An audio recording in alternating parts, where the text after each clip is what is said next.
Moi, ce que je voudrais savoir, c'est ce qui se passera vraiment en enfer. Parce qu'à vous entendre, tous mes amis y seront déjà. Donc je dois m'attendre à quoi? Tu vois, t'es bien un Saint-Lupin. Tu peux pas comprendre. Tu te moques d'un truc sacré pour les chrétiens et t'en as rien à foutre. Ah d'accord, donc c'est encore une histoire de juifs. Ok, parlons des juifs. Qu'est-ce que vous savez sur eux?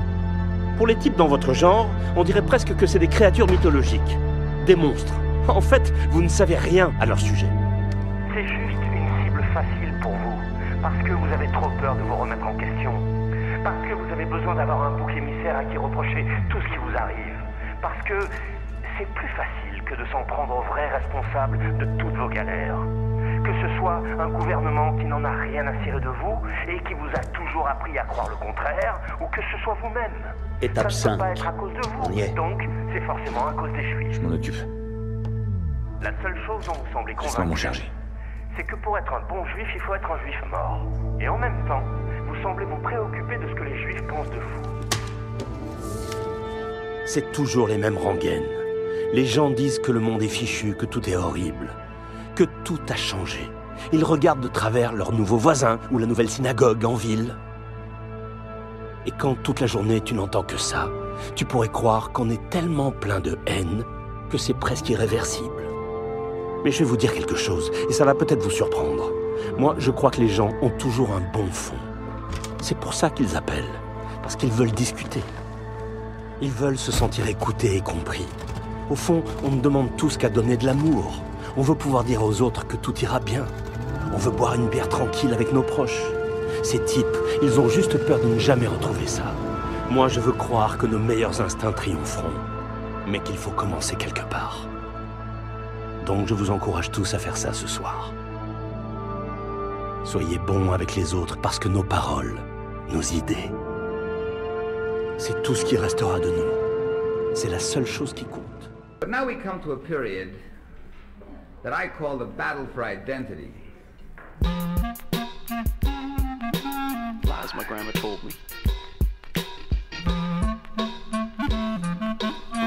Yeah, superstitious devices. Lies my grandma told me. What? Urban mythological rules. Bubble mice, yeah. Salut les kids et bienvenue dans En attendant Godard, saison 17, épisode 25. Cette semaine, émission Polar, Fureur et Chassé du nazi. Parce qu'on a la rage, on restera debout, quoi qu'il arrive. La rage d'aller jusqu'au bout, et là on veut bien nous mener la vie. Parce qu'on a la rage, rien ne pourra plus nous arrêter. Insoumis, sage, marginal, humaniste ou révolté. Enfin bref, il est 19h et comme disait Peter, c'est l'heure. Eh oui, vous êtes bien dans En attendant Godard, l'émission de cinéma qui est la mieux que les autres. Et donc vous l'aurez peut-être compris via cette citation d'une chanson de... Kenny Arcana. Exactement, Kenny Arcana, bravo. Donc Pour une fois que je gagne le blind test. Nous allons parler ce soir de Rage, donc à l'occasion de la disponibilité sur Amazon Prime depuis une dizaine de jours de Broken Rage, le dernier film en date de Takeshi Kitano et le premier à parvenir officiellement en France depuis son outrage en 2010. Et ensuite, nous parlerons d'une autre sortie sur Amazon Prime, The Order de Justin Kurzel. Et pour parler de ce jeu, au programme autour de cette table, il y a bien évidemment de la fine fleur de la critique du Grand Ouest. Vous l'avez entendu à ma gauche, toujours à ma gauche, il a carrément floré. Bonsoir Thibaut. Salut Thomas, salut à toutes et à tous. Alors, vous êtes revenu bronzé, mon cher Thibaut. Oui, c'est vrai, tu as le teint fort allé. Eh ben oui, ça. écoute, le privilège d'avoir des vacances et de J'irais travailler. même jusqu'à dire que comme Alain, tu es fort allé. Et donc, elle est nulle, elle celle-là. est nulle, et donc, celle-là. vous l'avez entendu, il y a aussi de Mais Dr. je voulais Herman, absolument bonsoir, sortir, docteur. bonsoir. Ça va Oui, moins allé que notre camarade Thibaut. mon cher. mais toujours Alain. Oui, toujours. Et sinon, donc, à la mise en son de cette émission, il y a Margot. Bonsoir Margot. Bonsoir. Donc voilà, ce sont les forces en présence. Avant de passer à la section critique de cette émission, quelques nouvelles neuves de tête de ligne. Un seau de merde, docteur. Il m'a jeté un seau de merde en pleine figure. Alors donc mon cher Thibaut, vous êtes parti dans les anciennes possessions françaises la semaine dernière, donc vous avez loupé un petit peu l'actualité bouillonnante du cinéma, mais avez-vous, mon cher, vu le match du Stanley Football Club de vendredi soir contre Metz? Reims. Reims, oui. Bah oui, j'étais au stade. Ah, moi aussi. Ah bon? Tout le Oui. monde était au stade, parce que moi j'ai plein de potes qui étaient au stade aussi. Moi. Bah j'étais avec Jean-Marie. Ah bah oui, bah, moi j'étais en crédit mutuel. de ce côté. Ah, mais on aurait dû se bigoter Mais avant. oui, c'est vrai. Aïe, Voilà. aïe, aïe, aïe, aïe, aïe. Moi, c'est mon filleul qui était au match. Ah bah dis donc, avec sa, vraiment. avec sa maman. Voilà. Et j'ai un pote aussi qui était au match avec son papa. Mais tout le monde était là. Hein. Ben, apparemment, sauf pas moi. Il y avait du monde, hein. Il y avait du monde malgré le temps maussade, un match un peu mou et une bonne entame. Mais Oui, bon, mais 3 points, une bonne ambiance. on prend les 3 points, exactement, voilà, un bon esprit. Donc voilà, enfin des bonnes nouvelles dans ce terrible monde. Sinon, nous vous rappelons que dans le cadre des films du dimanche soir proposés par nous-mêmes et nos meilleurs amis du cinéma est mort, le 2 mars prochain à 20h15, donc en préambule de la sortie de son dernier film. Oui, tiens, ça marche pas. On a plus de son ou Non, j'ai un problème. Il y a des faux contacts. Ouais. Non, c'est Je ne sais peut-être autant pour nous, c'est peut-être les écouteurs. C'est ça, c'est peut-être les casques. Donc, bref, je disais dans le cadre des films du dimanche soir proposés par nous-mêmes et nos meilleurs ennemis du cinéma est mort. Donc, ce sera Snowpiercer de Bong Joon-ho en préambule de la sortie de son prochain film Mickey 17 qui sort le 15 mars ou quelque chose dans le genre. Sinon, pas de. Cinémaniacs, la semaine prochaine, ce sera Un baiser, s'il vous plaît, de Emmanuel Mouret. Donc voilà, qui passera, que je n'ai jamais vu parce que je ne suis pas très client des films de Emmanuel Mouret, mais bon, sait-on jamais. Sinon, le Ciné Tambour, je devais faire ça aujourd'hui, j'ai totalement oublié de le noter, donc je ne sais absolument pas ce qui se passera. Voilà, excusez-moi, c'est pas très pro tout ça. Ça sent la rentrée. Ça sent la rentrée, exactement, voilà, c'est ça, il y avait des choses à faire. Sinon, à l'Arvor, demain, mercredi 26, c'est ça.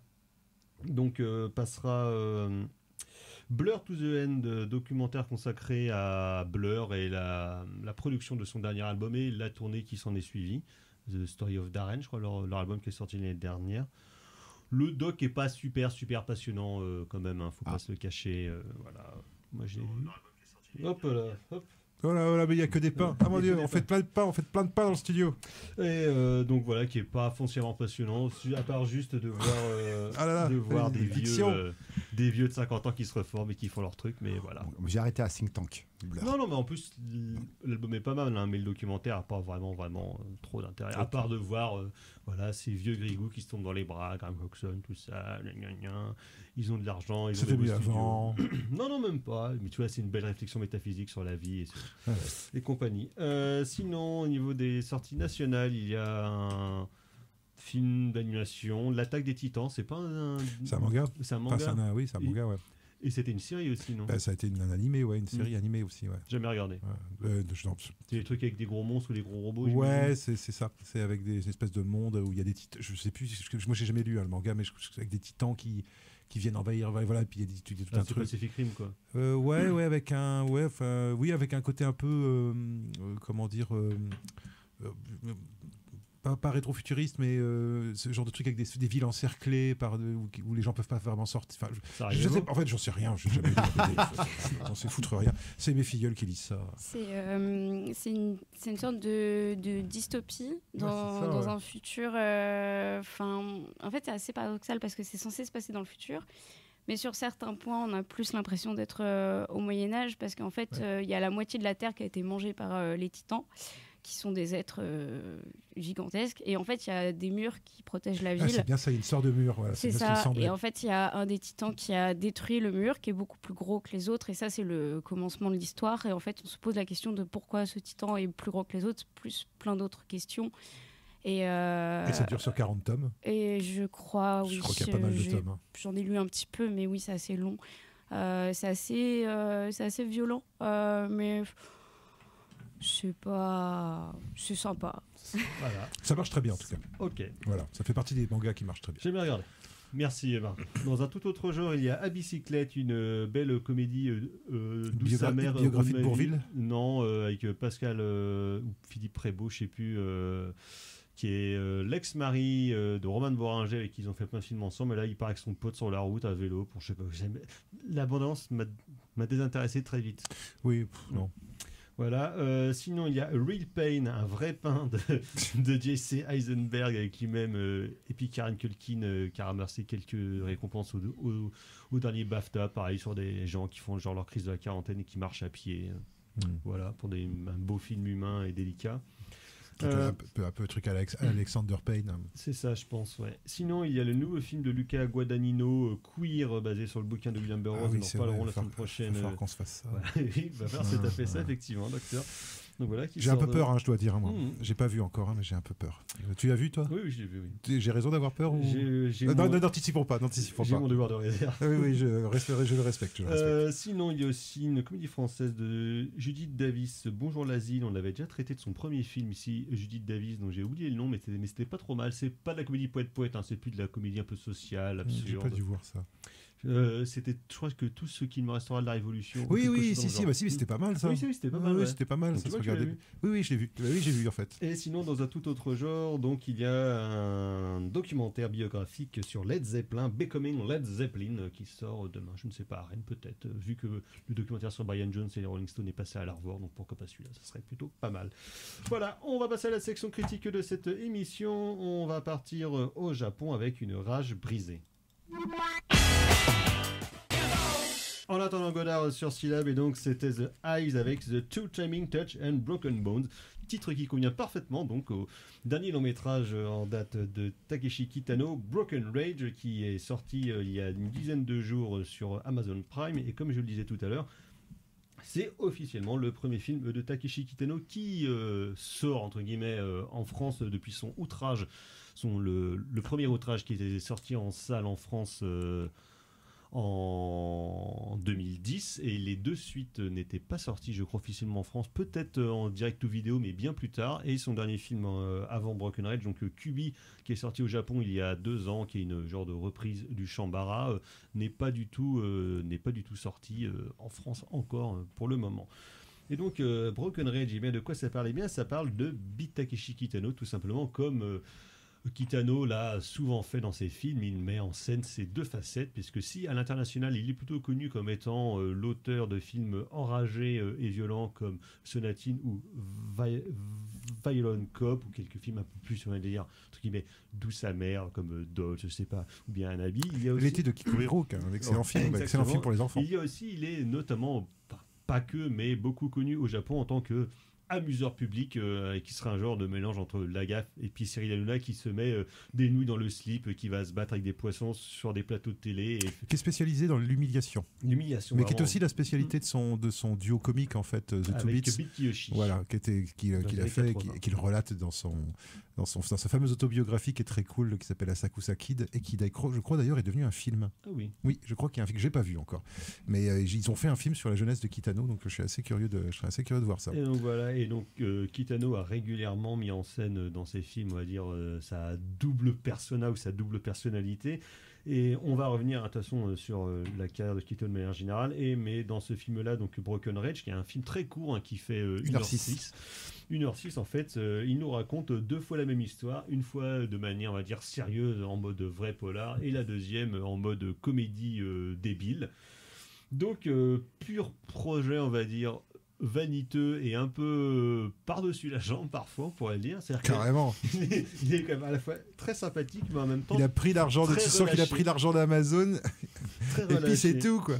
Donc, d'autant que c'est une histoire assez simple d'un tueur à gages qui est mis en porte-à-faux par la police et qui doit collaborer avec eux pour arrêter donc un gros dealer une bande de trafiquants de drogue, une bande de trafiquants, une bande de sales voyous yakuza violents, donc truc assez classique que Kitano aura traité déjà plusieurs fois au cours de sa filmographie, que donc là encore il retraite, mais donc sur ces 2 modes où lui il joue le rôle principal, ce vieux tueur à gages qui est obligé de collaborer avec la police, et donc mêle ces 2 aspects, la violence et la débilité. Docteur. Alors, que dire, je pense que si vous connaissez pas Kitano et que vous commencez par ce film-là, ça risque de poser un problème. Ça va pas trop vous encourager. Parce que c'est quand même assez déconcertant si on connaît pas trop le bonhomme. Parce qu'effectivement, c'est le film sans doute où la réunion en fait effectivement des deux personnalités, ou enfin des 2 personas de sa figure publique sont véritablement non seulement réunis mais mis en en regard l'une de l'autre. Donc effectivement, projet assez vain d'une certaine manière. Vaniteux. Alors vaniteux à partir du moment où Kitano a quand même joué beaucoup les rôles principaux de ses films. Je pense que la question de l'ego va de pair, comme souvent chez les auteurs-réalisateurs. Mais moi j'ai toujours beaucoup aimé Kitano en tant que corps de cinéma. Moi j'ai toujours trouvé que la fixité, notamment depuis son accident c'est pas grâce à son accident de moto, mais depuis son accident de moto à la fin des années 90, je trouve que à la fois la fixité de son regard et cette espèce de démarche un peu arquée, qui le met dans la grande famille de moi, ce que j'appelle les acteurs claudicants, aux côtés de James Caan, qui a une démarche aussi qui est très très spécifique. Et moi je sais que c'est un corps que j'aime beaucoup regarder, et ça me faisait plaisir de le voir parce que ça faisait longtemps que je l'avais pas vu justement. Et bon, il y a Ghost in the Shell, exactement, le mec américain. Évidemment il a pris un coup de vieux, mais c'est quand même moi j'ai trouvé ça assez touchant de le retrouver. Alors après, sur le film lui-même, c'est à la fois complètement vain et en même temps c'est, comme souvent chez Kitano, plus intelligent qu'il n'y paraît. Certes, la partie comédie débile est profondément débile. Avec des gens qui tombent. Avec des gens qui tombent, des chaises musicales. Très drôle, scène de chaises musicales débiles. Des espèces de personnages qui sortent de nulle part, comme cette espèce de petit bonhomme qui sort d'une valise et qu'on retrouve en flic au bout d'un moment et qui gueule, avec un côté presque manga justement à un certain moment, après un côté presque animé, du burlesque, des gags grossiers, du pipi caca, du comique de situation, il y a vraiment tout. Et alors c'est assez intéressant dans la mesure où, alors moi je trouve que le premier intérêt du film pour moi, c'est que c'est pour moi presque un exercice de style autour de comment est-ce qu'on peut aller à l'os de quelque chose, d'une histoire. Côté Yakuza, il a tellement raconté cette histoire-là qu'il a même plus besoin de faire un film d'1h30. En une demi-heure, son histoire est tient. C'est un film de Yakuza de Kitano. Donc il y a presque une espèce d'épure, de voir jusqu'à où je peux épurer en fait mon histoire. Le type d'histoire que je raconte. Et finalement, en fait, il se passe quand même pas mal de trucs dans cette demi-heure de film. Il y a quand même pas mal de changements de camp, de machin, ça de trucs. pourrait faire largement un film d'une heure. Carrément. Tu pourrais le gonfler en un film d'1h30. Mais je trouve que c'est assez intéressant ce qu'il fait avec en une demi-heure. C'est-à-dire, c'est presque une espèce de précipité de tous ces films de Yakuza. Et côté comédie débile, là, c'est plus une espèce de pot pourri. C'est-à-dire qu'en fait, il met tous les types de comiques qu'il aime bien, sans se poser la question de les hiérarchiser, sans se poser la question de savoir d'ailleurs si ça s'enchaîne bien les uns avec les autres. Il n'en a rien à cirer, mais c'est une espèce de il se fait très plaisir. D'ailleurs ça se voit dans les scènes, dans la partie comédie, je t'ai dit, il y a au moins 2 plans où moi je vois les acteurs en arrière-plan qui se marrent pour de vrai, et je vois bien que c'est pas du chiquet qui se marre pour de vrai parce que c'est trop débile ce qu'ils sont en train de jouer. Et il y a cette espèce de nivellement en fait volontaire, et on sent bien une espèce de plaisir totalement personnel, et dont il a rien à foutre qu'on aime ça, qu'on n'aime pas ça. Il en a tellement rien à foutre que il fait des bouches-trous dans le film. Donc il y a 2 moments où en fait c'est des textos. Il imagine les réactions des gens qui vont voir son film et qui comprennent rien à ce qu'ils sont en train de regarder, quoi. Je trouve qu'il a vieilli. Voilà, c'est ça. Et ça, c'est plutôt bien. Moi, j'ai trouvé ça plutôt bien. C'est hyper fastoche, c'est hyper paresseux, et en même temps, ça reste hyper sympa. Et voilà, deuxième chose, moi, que je voulais sur ce film-là, je trouve qu'il y a aussi un autre aspect qui, moi, je trouve m'a intéressé, c'est justement la question de la variation sur le thème. C'est-à-dire qu'il y a des moments où il reprend les scènes vraiment plan par plan, d'autres moments c'est pas tout à fait le cas. Et moi je trouve que c'est vachement intéressant ce qu'il fait sur comment est-ce qu'il filme, quelle variation il va opérer à l'intérieur justement en fonction du genre. Et comment est-ce que certaines scènes, par exemple, tu vois, il y a un moment au début du film des Avertis Sérieuses, il monte les escaliers pour rentrer chez lui, et il est obligé de s'accrocher à la rampe. Et alors moi, tout spectateur, je me suis dit, putain, Kitano, je me suis dit, dans un premier temps, je me suis dit, Kitano, t'as un peu vieilli. Et dans un deuxième temps, je me suis dit, est-ce que tu serais pas en train de me la jouer avec Clint Eastwood dans La Mule, de faire croire que. Et effectivement, deuxième itération, ce truc il risque de tomber, qui n'arrive pas dans le premier, devient un gag dans le second. Et je trouve que c'est à la fois fastoche comme film. Roublard. C'est roublard, exactement. Mais Le truc, c'est que c'est compliqué. Alors moi, j'aime beaucoup Kitano, donc je suis pas très objectif non plus, mais je trouve que Kitano est toujours suffisamment intelligent pour que même sa roublardise soit intéressante à regarder. Et pour moi, ce film-là, moi, je le mets dans la même catégorie que Takeshi's, Oui, je pense à Hell to the Takeshi. Filmmaker, Getting Any, c'est-à-dire les films mal aimés en fait du Qui réalisateur. sont vraiment sa veine un peu Ouais.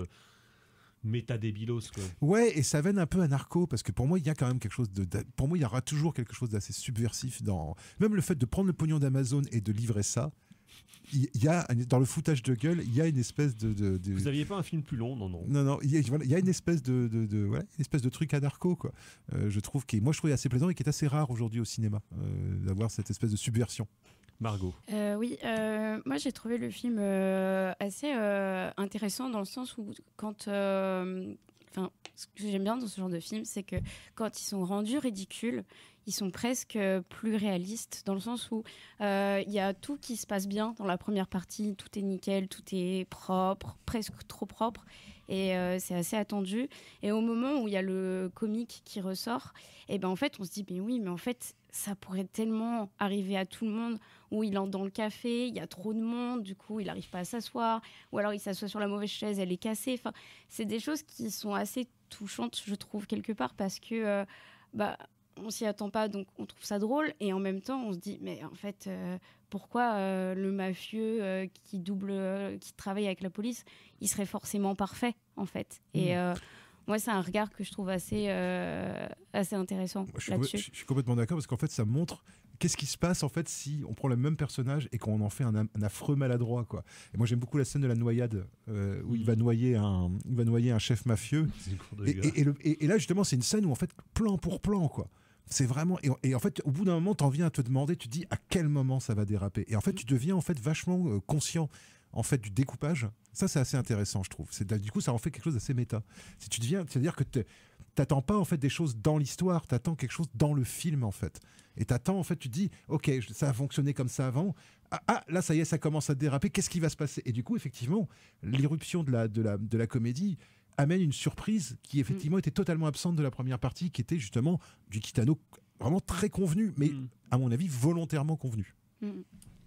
Thibaut. Oui, juste pour ajouter à ce que vous venez de dire, moi, en effet, quand j'ai vu le film, et tu as souligné l'analogie, moi j'ai pensé à Clint Eastwood immédiatement, parce que ce qui est intéressant, c'est que même dans la partie polar, en effet, elle est convenue, en effet, elle est très sérieuse, trop sérieuse, comme tu le dis, Margot. Mais en même temps, je trouve que les gestes sont plus lents, la démarche est moins habile, même quand il fuit, enfin c'est le côté... il y a une lourdeur. Il y a une espèce de lourdeur dans le ouais, corps. Ouais. Et du coup, ce corps qui se transforme en corps comique, à la fin, mais un corps comique... on va dire teinté de maladresse, vraiment hyper maladroit. Je trouve qu'il y avait quelque chose sur ce corps-là qu'on a l'habitude de voir, où c'était un corps, très, c'est un corps puissant. Le corps de Takeshi Kitano est un corps puissant, même que ce soit dans ses réalisations, ou juste quand il fait l'acteur. Ou quand il fait l'acteur, par exemple dans Battle Royale. Dans Battle Royale, voilà, merci. Le titre m'échappait. Donc ça, je trouve ou dans Furio, même. Tu regardes. Donc moi, je trouve que sa réflexion sur son corps, sur son corps comique, sur son corps sérieux, je trouve que voilà, le projet s'emboîte hyper bien. Mais je suis un petit peu déçu dans le sens où je pense que son film en chant contre chant, je pense qu'il aurait pu rajouter un tiers chant sur sa persona, comme tu le disais en intro, sa persona douce amère. Parce que autant on connaît le Kitano, film de tu veux dire Yakuza. Une troisième partie qui aurait été un peu plus poétique, justement. Et ben la partie pourquoi pas, ouais, non, mais c'est pas con. La partie de l'été de Kikujiro, la partie touchante, quoi. La partie touchante. Achille et la tortue. Sonatine à la plage. Alors Sonatine, c'est un film un peu bancal, parce que bancal. Mais comme Achille et la tortue, où tu trouves un peu de débilité aussi, dans Achille et la tortue. Mais il y a son côté débile qui est franchement une figure télévisuelle, majoritairement une figure télévisuelle. Son film de Yakuza, donc ça. Je pense tous ceux qui sont intéressés par Takeshi Kitano et le cinéma japonais contemporain le savent. Il manque la partie Senatsushi, Kikujiro, tout ça. Happy Together. Tout ça. Donc ça, c'est pas que ça me... Je pense qu'il aurait pu pousser la réflexion un petit peu plus loin, mais comme tu le dis, est-ce qu'il n'a pas voulu aller à l'épure pour faire un énorme fuck à Amazon? Voilà, la question se pose. Je me pose un peu la question. En fait, ça aurait fait du coup un film de 1h30. qui se tenait. Et en fait, là, on avait un espèce de film somme sur ce qu'est Takeshi Kitano en tant que réalisateur et en tant qu'acteur et en tant que personnage public, personnage télévisuel. Ouais, parce qu'il a quand même un statut assez étrange au Japon du fait de ce côté... Nous, c'était Kids Return. Moi, je me souviens de la sortie de j'ai dit Happy Together, c'est Kids Return, ce que je voulais dire. C'est quand Kids Return et Hanabi sont sortis, surtout Hanabi. Il me semble que quand Hanabi était sorti, c'était vraiment c'était Lion d'Argent ou Lion d'Or. En Occident, à l'époque, il y a eu une. Puis même, et après, il y a Eusène aussi, qui est un vieux film quand même qui était ressorti en France. Ouais, mais ça, c'est la période de grâce de Kitano en Europe qui s'est arrêtée avec Takeshis, en fait. Qui s'est arrêté avec Takeshis parce que Takeshis en fait moi je me souviens avoir vu ce film là au cinéma et j'ai rarement vu ça, un réalisateur qui dit fuck you quoi aux gens quoi, et qui dit fuck you aux critiques, et les critiques lui ont fait payer. 2005, et les critiques lui ont fait payer parce que les sorties de ces films, il fallait qu'il soit, c'est ça qui me va toujours plus chez Kitano, c'est que Kitano c'est un mec qui a compris que les gens attendaient de lui des choses et qu'il fallait toujours qu'il aille contre ce que les gens attendent de lui, que ce soit dans sa figure télévisuelle ou dans sa figure cinématographique. C'est au moins mystérieux, mais par contre, moi, pour moi, c'est en ça que c'est un réalisateur subversif. C'est que c'est quelqu'un qui, justement, refuse de se plier à l'idée qu'il doit correspondre à nos désirs. Il correspond à ses désirs, et après si ses désirs ne rencontrent pas les nôtres, il n'y en a rien à carrer en fait quoi.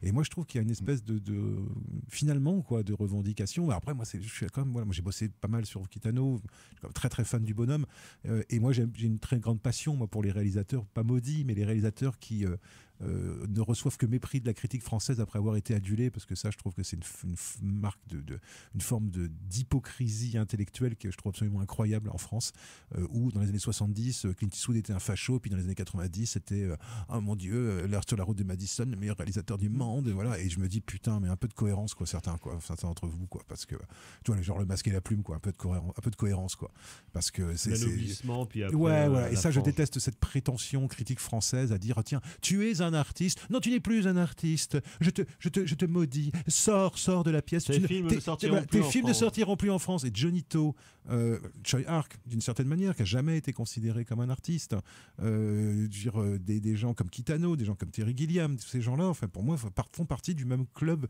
du club des justement le club des gens qui font pas un cinéma qui est comme la critique voudrait qu'il soit à un moment donné d'un truc quoi.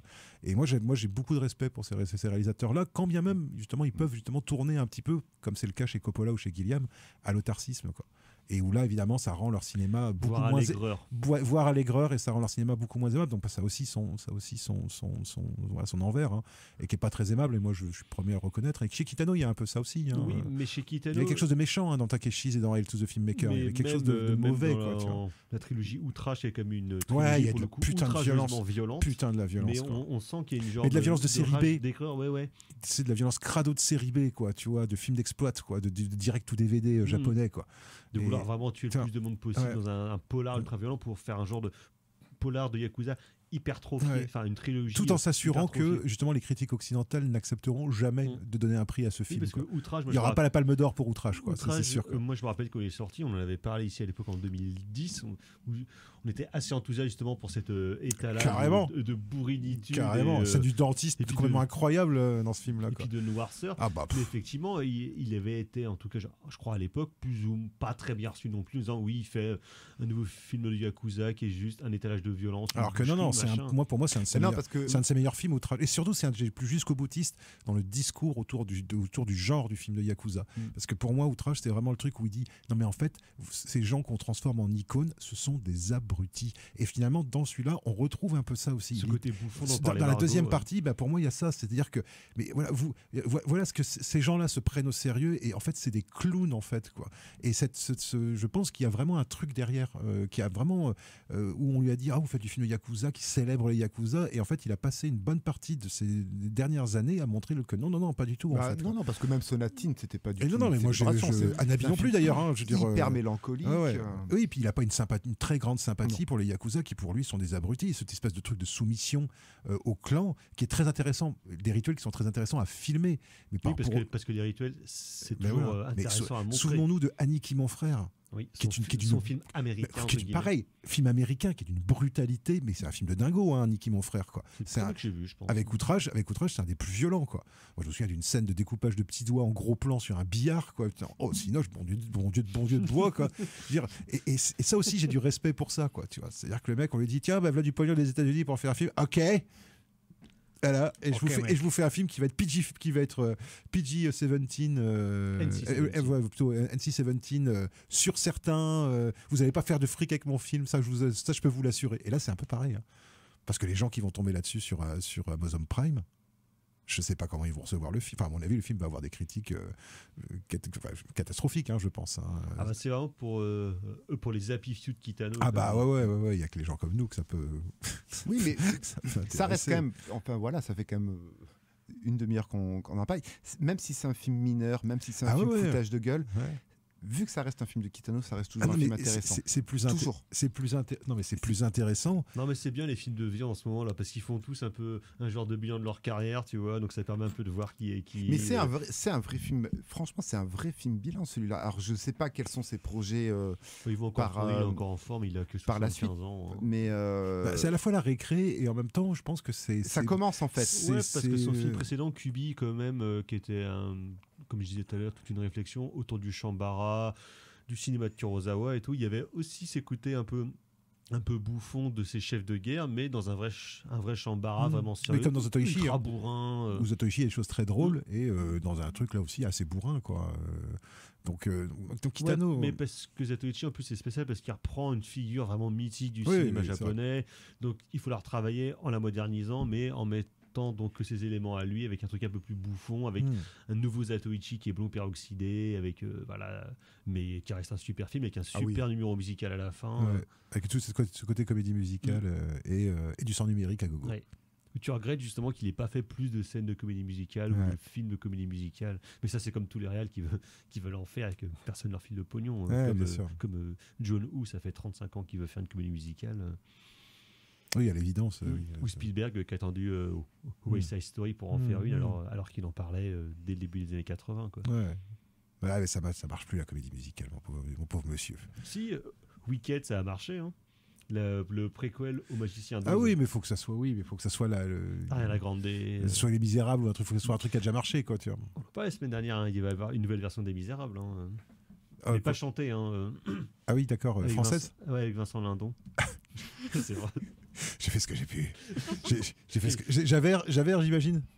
J'ai des fêlures. Non, en Valjean. Ah, c'est lui qui fait Valjean. Oui. Moi, tu vois, je l'aurais mis en Javert, moi, tu vois. Enfin, c'est Vincent Lindon, c'est le héros. J'ai fait ce que j'ai rendu les chandeliers. C'est Vincent Lindon qui porte toute la douleur du monde. J'ai fait ce que j'ai pu. Cosette. T'as hâte de voir ça. Hein. Grave. C'est la faute à Voltaire. Alors c'est Gavroche qui dit ça. C'est pas Vincent Lindon. Mais Gavroche sera interprété par Vincent Lacoste, voilà, d'abord. Voilà, j'ai décidé. Anthony Bajon, alors c'est un petit jeune. Ouais, voilà, c'est ça. Raphaël Quenard. Ah ouais, Raphaël Quenard. Ah, mais alors qui va être Javert, alors du coup bon, on s'éloigne un peu du sujet, mais Takeshi Kitano, justement, qui n'a jamais joué jouera en japonais. Voilà. Jouera Javert en japonais dans Les Misérables. Voilà, c'est officiel, on vous l'annonce, vous pouvez le relayer sur les réseaux sociaux, c'est pas du tout une fake news. Pas du tout, ça va être ça. Donc, Broken Rage de Takeshi Kitano, c'est n'importe quoi. Une critique, je retournerai pas au bagne. À l'échelle du film. Je retournerai pas au bagne, jamais. Là, nous passons à la deuxième section, l'émission bouffonne. Non, donc Broken Rage de Takeshi Kitano qui est disponible sur Amazon Prime. On va passer à toute autre chose et un tout autre esprit de cinéma en parlant de tuer des nazis. Vous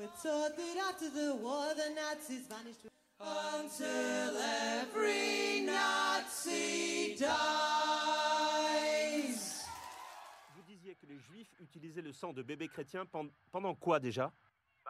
Pendant leur cérémonie, leur rituel, leur dîner, pour qu'ils puissent conquérir le monde. Pendant leur dîner. D'accord. Très bien. Et ils le servent dans des verres, ce sang chrétien ? Ils le boivent ? Ou c'est plutôt en accompagnement, un peu comme une sauce qu'on verse sur un plat ? Non, parce que j'ai jamais participé à ce genre de rituel, donc je suis pas au courant. T'essaies de me faire passer pour un con ? Non, pas du tout. Ça, vous le faites très bien tout seul. Ce qui m'intéresse, c'est de savoir comment moi, je pourrais conquérir le monde. Tu vois, tout ce que tu veux, c'est me provoquer, alors que j'essaie juste de répondre à ta putain de question, sale youpin. Bon, on va s'arrêter là, ça ira comme ça. J'ai eu ma dose d'antisémitisme pour ce soir, je crois. Je remercie notre auditeur pour ce ramassis de conneries puritaines. Vous savez ce que c'est, mon problème avec vous, les fanatiques, les fondamentalistes, que vous soyez catholiques, orthodoxes ou même encore du Ku Klux Klan? Vous avez tous quelque chose en commun et vous êtes trop ignares pour le voir. Vous êtes incapables de vous épanouir dans ce monde. Et du coup, votre seul recours, c'est de faire en sorte que les autres ne puissent pas être heureux non plus. C'est la raison pour laquelle on en est là. On vit dans un grand pays, mais on a encore du mal à voir plus loin que le bout de notre nez. C'est toujours en attendant Godard sur là, pardon. Et donc c'était oui, on parlait de Didier Bourdon avec The Nazi Died, suivi donc d'un extrait de The Order de Justin Kurzel. Oui, on parlait de Didier Bourdon en disant qu'on l'aurait bien vu dans le rôle de Jean Valjean. Encore une fois. Donc The Day The Nazi Died, de magnifique chanson pour annoncer donc The Order de Justin Kurzel, qui est sorti lui aussi la semaine dernière sur Amazon Prime. Justin Kurzel, on le connaît, il avait mis en scène un Macbeth avec Michael Fassbender et Marion Cotillard, réalisé l'adaptation de Assassin's Creed, encore avec Michael Fassbender. Oui, il est vite revenu au ciné indépendant, hein, au ciné plus modeste, on va dire. Il a vite compris que hop, au revoir messieurs, dames, il a pris le chèque, il s'en est allé. Il avait réalisé il était fait 2 films en Australie ces dernières années. Un, c'était The True Story of the Kelly Gang, donc sur Ned Kelly. Un autre qui s'appelait Nitram, donc Martin, qui se passait dans le bush australien. Et là, donc, il fait un film based on a true story d'après le livre The Silent Brotherhood, sorti aux États-Unis d'Amérique en 1989. Donc, sur le groupe de suprémacistes néo-nazis qui a sévi dans l'Idaho entre on va dire, la période 1983-1984 et qui était donc mené par leur leader Bob Matthews, et donc c'est l'enquête qui est menée sur ce groupuscule qui commence à faire un peu n'importe quoi au moment où un enquêteur du FBI incarné par Jude Law et sa magnifique alopécie cool et sa sémillante moustache qui donc enquête sur ce gang. Et sa belle voix grave et son bel accent américain. Exactement. Voilà. J'ai mis un peu de temps avant de le griller. Hein. Moi, il m'a fallu un peu de temps. Hein. De quoi que c'est Jude Law? Ah ouais, je me suis dit, mais c'est Jude Law. C'est Jude Law. Les 10 premières minutes, mais c'est Jude Law. Mais c'est quoi cette... Mais qu'est-ce que c'est que cet accent? Qu'est-ce que c'est que cette moustache? Acting. Ouais. Et puis en fait, il y a une scène où une des rares scènes où il sourit, et là j'ai vu ma confirmation, j'ai dit, ah oui, d'accord, c'est Jude Law. Et là t'as fait Jude. Ouais, mais j'aime bien Jude Law. Moi aussi, j'aime beaucoup Jude Law. Et donc Bob Matthews dans le film est incarné par Nicholas Hoult, qu'on avait vu l'année dernière dans le dernier Clint, donc Juré numéro 2. Ouais. Qui est partout, définitivement. Et donc, avec son Jude Law, un acolyte, Ty Sheridan, qui ressemble à Tom Hardy. Oui, c'est vrai, il a un peu des sous-genres de sous Tom Hardy. Ty Sheridan aussi, qui vieillit bien, ce petit bonhomme. Là, il a déjà 20 ans de carrière. Mud de Jeff Nichols, en 2008, je crois. Moi, je le confonds toujours un peu avec l'acteur qui joue dans Ready Player One. Ah oui, moi aussi. C'est pas lui. Mais non. Si. Mais non. On va vérifier. Bref. Non, c'est un autre acteur. Non, c'est l'acteur qui joue aussi dans la série de Nicolas Winding Refn. Comment il s'appelle? Miles Teller. Ah, Miles Teller, oui, c'est vrai. Voilà, Miles Teller. Je confonds toujours un peu les deux. Alors, il commence à se distinguer en vieillissant un peu. Mais il se ressemble un peu. Mais ils avaient un petit peu le même type de visage. Donc, sur cette intrigue, justement, pas très fun de salles néo-nazis qui font n'importe quoi en Amérique, comme quoi c'est vraiment les années 80, ça pourrait plus se passer maintenant. Bah non. Et donc, Kurzel déroule une enquête qui aurait été petit côté, on va dire, de mélange entre True Detective saison 1 et un petit côté William Friedkin, un peu justement sur cette zone grise qu'il y aurait en chacun. Et dans qui mêle en plus plusieurs d'autres formes d'influence de cinéma américain.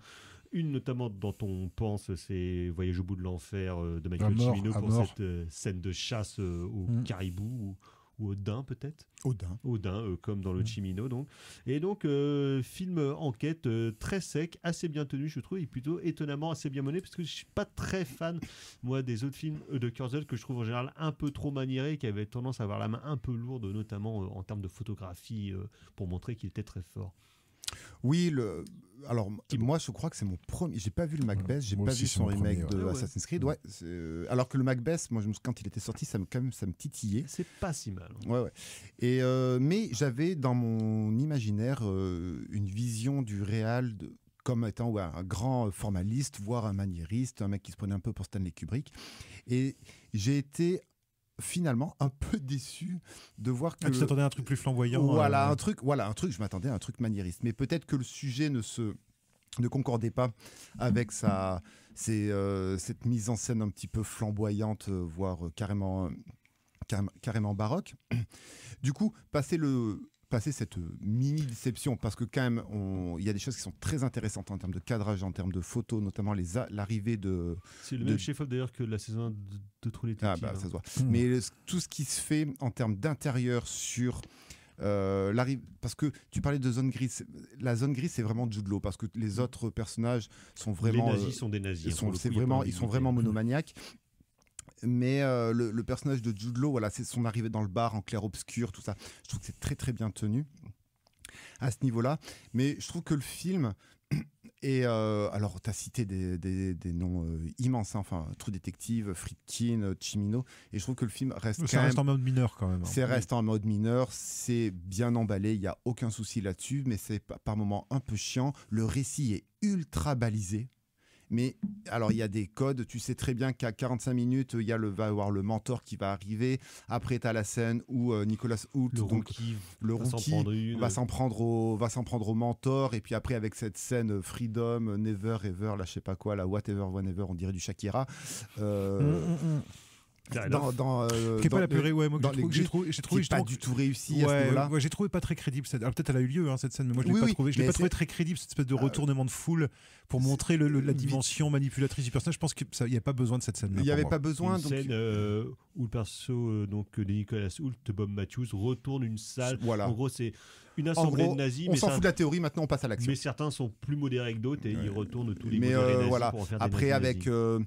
T'as vraiment l'impression que c'est des bœufs, quoi, les nazis. Avec la personnalité comment il s'appelle, de celui qui s'est passé pour un espagnol, finalement il est mexicain, mais du coup les flics vont le prendre pour qu'il fasse la top. Enfin voilà, la femme en fait qui se dit au final qui a un petit soupçon de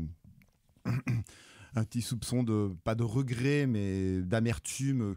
Bon voilà, tout ça c'est des choses qui sont très vu, trop vu peut-être, et je trouve que du coup le propos du film qui est pourtant hyper pertinent, surtout depuis l'élection de Trump, c'est comme l'histoire de Suleiman. Je trouve que à toute proportion gardée, mais je trouve que la date de sortie tombe vraiment bien par rapport au contexte géopolitique actuel et en France pour l'histoire de Suleiman et du coup aux États-Unis pour The Order. Voilà, je trouve que je trouve que le film aurait mérité mieux. Je trouve que le sujet passionnant aurait mérité mieux. Ça m'a fait un peu penser au film de Jérémy Saulnier qui est sorti l'année dernière. Ouais, mais c'est produit d'ailleurs par Saulnier. Rebel Ridge. Et les coproducteurs. Voilà. Et c'est vrai que moi j'ai pensé à ça. J'ai pensé un peu à Craig Zeller aussi.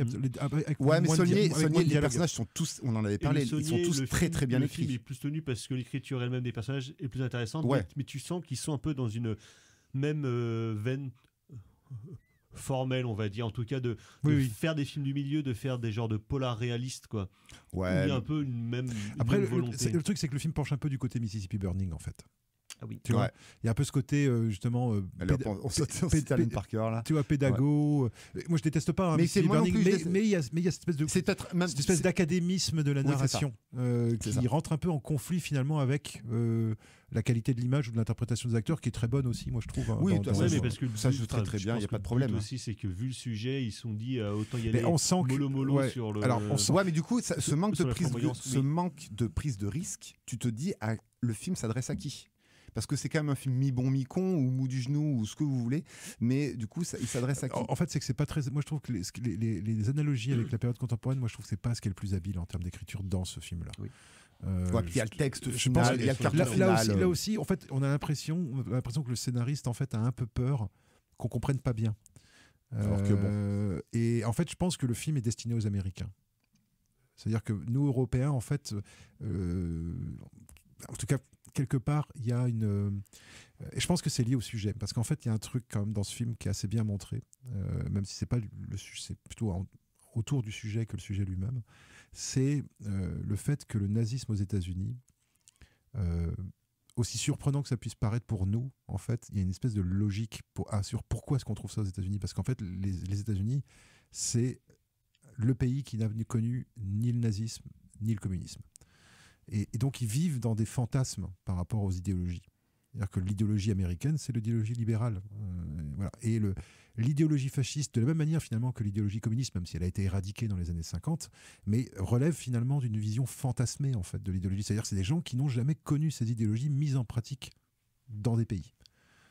Donc en fait, le côté hyper fanatique en fait, avec cette espèce de communauté où c'est renforcé aussi par le système, par les amendements de la Constitution sur la liberté d'expression, sur la possession des armes, etc., ne font qu'encourager en fait ce côté justement presque sectaire au sens propre du terme du nazisme, c'est-à-dire que c'est même pas un parti politique en fait, c'est une secte religieuse, c'est-à-dire des gens qui en fait fantasment un Adolf Hitler dont ils n'ont jamais eu finalement à subir eux les conséquences. Leurs parents peut-être, mais pas eux en fait. Il y a le personnage du mentor justement qui illustre ce que tu viens de dire, mais en fait ce mentor là est très vite évacué du récit. Le mentor nazi. Hein. Ouais, oui.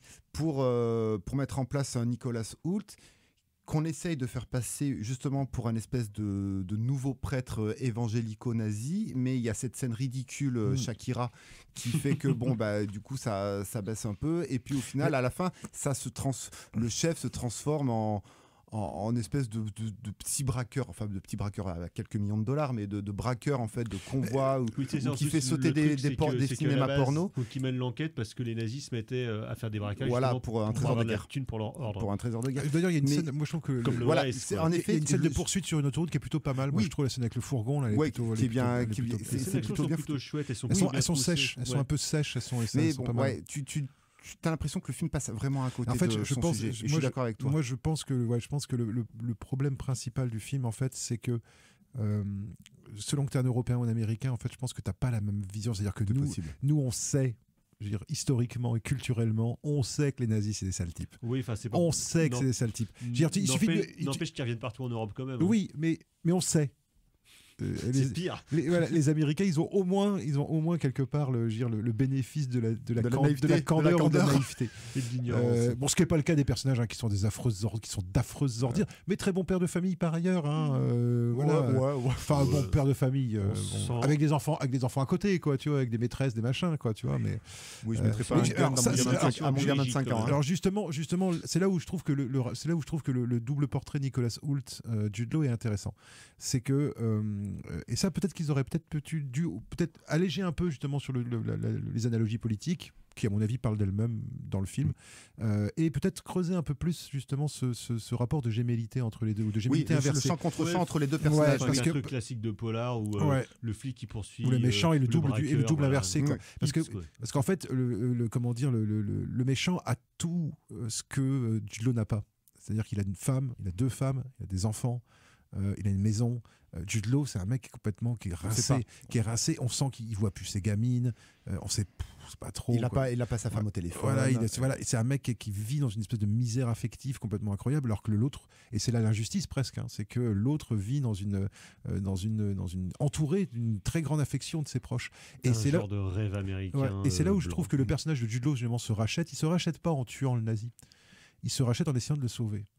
Et ça, je trouve que ça, c'est une dimension qui est assez intéressante à l'intérieur du film. C'est-à-dire que, c'est-à-dire que quelque part, malgré qu'il ait toutes les raisons de souhaiter la destruction de ce type, pour des raisons à la fois politiques et pour des raisons personnelles, puisque finalement, il représente tout ce dont lui-même est privé, au lieu de répondre à une injustice par une autre injustice, il va répondre à une injustice par une démonstration d'altruisme. Et ça a beau être assez discret dans le film, je trouve que cet aspect-là du personnage, moi j'ai trouvé assez intéressant dans la scène de la fin, là, avec l'incendie dans la baraque. Moi j'ai trouvé, j'étais assez, ça, tu vois, pour le coup là j'ai été un peu surpris. Il faut noter, je me suis dit tiens, il y a un nœud dramatique. Il se passe quelque chose entre eux en fait, malgré tout. Il faut noter également le design sonore du film, et notamment des scènes d'action où en fait on n'est pas du tout dans le name dropping des années 80, de groupes des années 80, et en fait je trouve que la bande son qui est écrite, me semble-t-il, par son frère. Son frère, Jet Kurzel. Je trouve qu'elle est hyper. Du coup, elle met bien en tension les scènes de braquage ou la scène de la maison, la scène finale de la maison.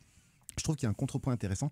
Par contre, moi, en termes de mise en scène, parce qu'on n'a pas beaucoup parlé de mise en scène, si on a dit que c'était bien tenu, que les scènes d'action étaient ça reste bien assez classique. Par contre, il y a quelque chose qui, moi, m'a vraiment frappé et je trouve hyper intéressant.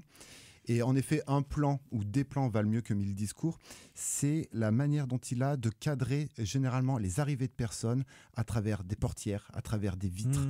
Ça se voit le premier entretien en fait entre les même deux. l'arrivée de Jude Law où on voit les caméras sont accrochées sur les côtés de la voiture. T'as l'arrivée de Jude Law par exemple dans le bar. T'as la première conversation après que Jude Law ait refusé de tuer le daim, où il va voir en fait Nicolas Hoult et il y a une conversation dans une espèce de parking dans le pick-up, au niveau du pick-up. Oui, il y a l'arrivée du FBI chez les parents d'un des mecs qui est porté disparu, et en fait tu te rends compte en fait que voilà, le mec est devenu complètement taré à ce niveau-là.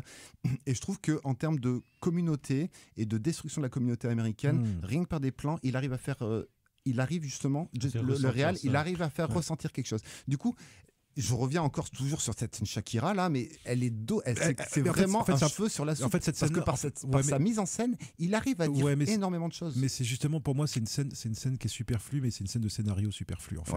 Ouais. C'est-à-dire qu'il aurait pu. Bon, pourquoi est-ce qu'il l'a pas coupé, je ne sais pas. C'est écrit par le scénariste de Cri de Troie et du biopic de Bob Marley qui est sorti l'année dernière. Ouais, un truc très didactique.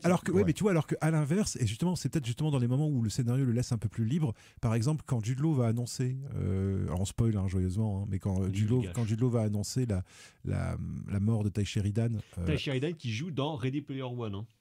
Donc c'est bien le même acteur. Oui, donc j'avais raison. C'est le même acteur. Comme quoi, c'est comme étonnant qu'il ait la même tête. Hein. C'est sûr. Ouais, non, mais je te crois, mais tu vois, comme quoi je confonds définitivement ces deux acteurs.